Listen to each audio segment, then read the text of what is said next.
এক রাজ্যে এক রাজা ছিল। সেখানে এক ব্যবসায়ী 5 টাকায় রুটি বিক্রি করত।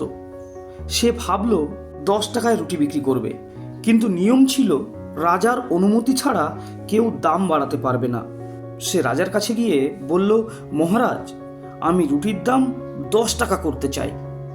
রাজা বললেন, 10 টাকা নয়, তুমি 30 টাকায় বিক্রি করো।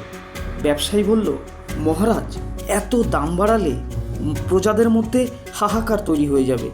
রাজা বললেন, তুমি 10 টাকায় বিক্রি করলে আমার কি লাভ হবে? তুমি 30 টাকাতেই বিক্রি করবে, বাকি সব কিছু আমি বুঝে নেব। পরের দিন থেকে ব্যবসায়ী রুটি 30 টাকায় বিক্রি শুরু করলেন, আর প্রজারা অসন্তুষ্ট হয়ে রাজার কাছে নালিশ জানাতে এলো। বলল, মহারাজ, ওই ব্যবসায়ী আমাদের ওপর অত্যাচার করছে, রুটির দাম 30 টাকা করে দিয়েছে।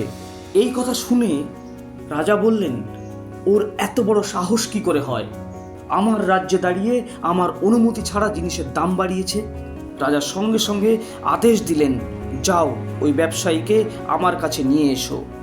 ব্যবসায়ীকে রাজার কাছে ধরে আনা হলো। তখন রাজা ব্যবসায়ীকে বললেন, তোমার এত বড় সাহস, আমাকে না জানিয়ে রুটির দাম এত বাড়িয়ে দিয়েছ? এই সব প্রজা আমার, তুমি এদের ওপর অত্যাচার করছো, এদেরকে না খাইয়ে মারার চক্রান্ত করছো। তোমাকে আদেশ দিচ্ছি, তুমি আজ থেকে অর্ধেক দামে রুটি বিক্রি করবে, না হলে তোমাকে ফাঁসি দেওয়া হবে।